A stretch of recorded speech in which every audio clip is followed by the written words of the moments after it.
Hi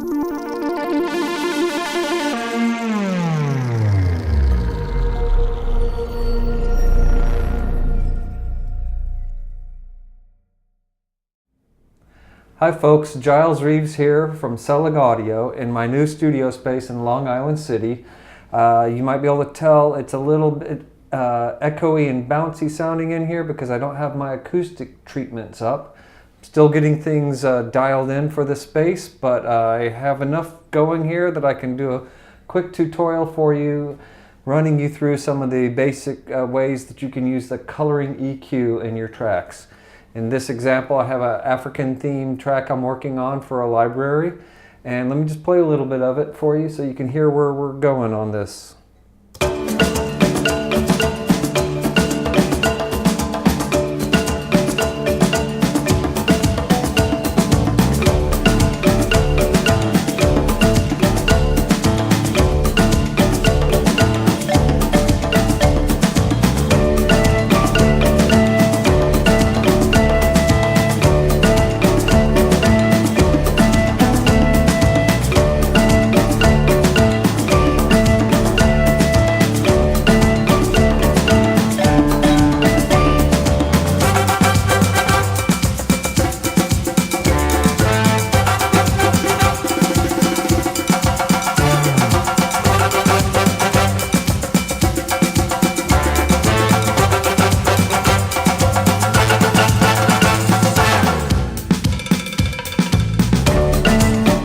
Alright, that gives you a quick tour of the basic structure of the song.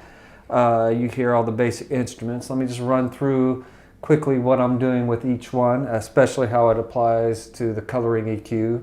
On the basic drum machine track here, there's 3 electronic percussion elements and then a bunch of live elements that I played with all my toys that are behind me there, and this is the drum machine. Starts out with just the snare drum, and you can see what I've done is I've pushed up some of the mid-range on band 3 just at the default with a super wide curve and a good bit of drive. So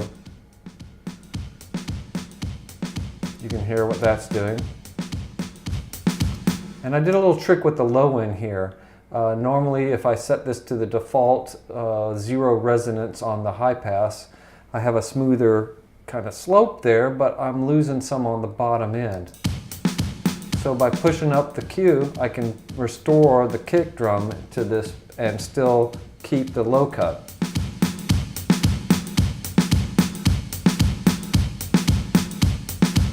Like so. This is without it.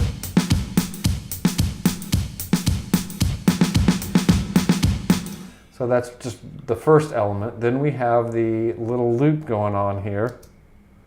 And this is where all of the bottom end comes in for the whole mix. This is the first octave here that's really kicking it, and then we're cutting some out of the second and third octave to get rid of the kick sound from this and leave just that low rumble. So this is before and after.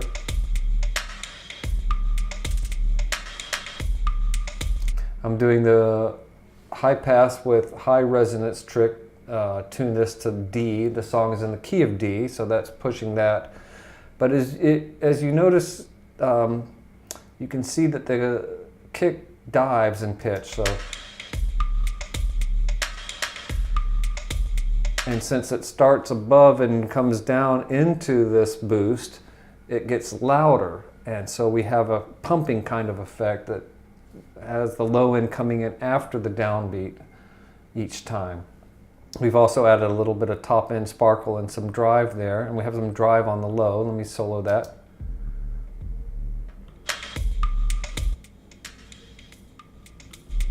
You can hear it's pretty subtle, but it's adding some energy there where there wasn't as much before.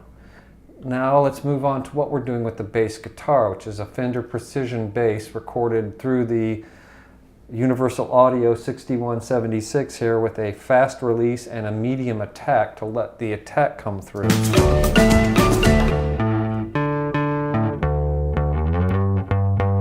So you can hear it's got plenty of attack, and it doesn't have a lot of low end because we're getting the low end from that loop.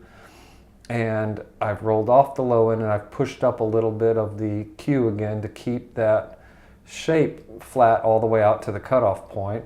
Then I've done the same trick with band 3, the parametric 1 shape, which is a asymmetrical parametric, meaning it's super wide on the boost and super narrow on the cut compared to a traditional symmetrical shape.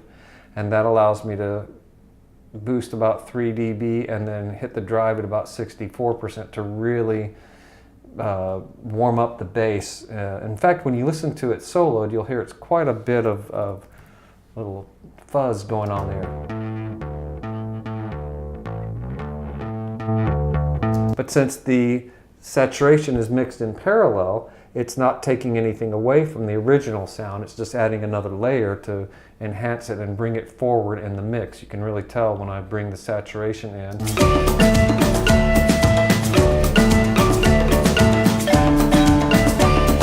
It lets the bass come through and the upper octaves a lot more than it was before. Finally, we've got the horn section over here doing the same trick with the parametric band 3 and saturation, just not as much saturation.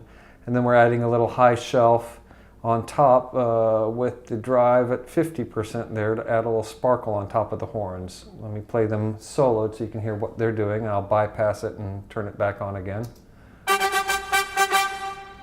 Okay, let's just run that section again without. And now again with. It's not doing anything super aggressive, but it's taming the bottom end and pushing the horns forward in the mix so they'll cut through all this percussion.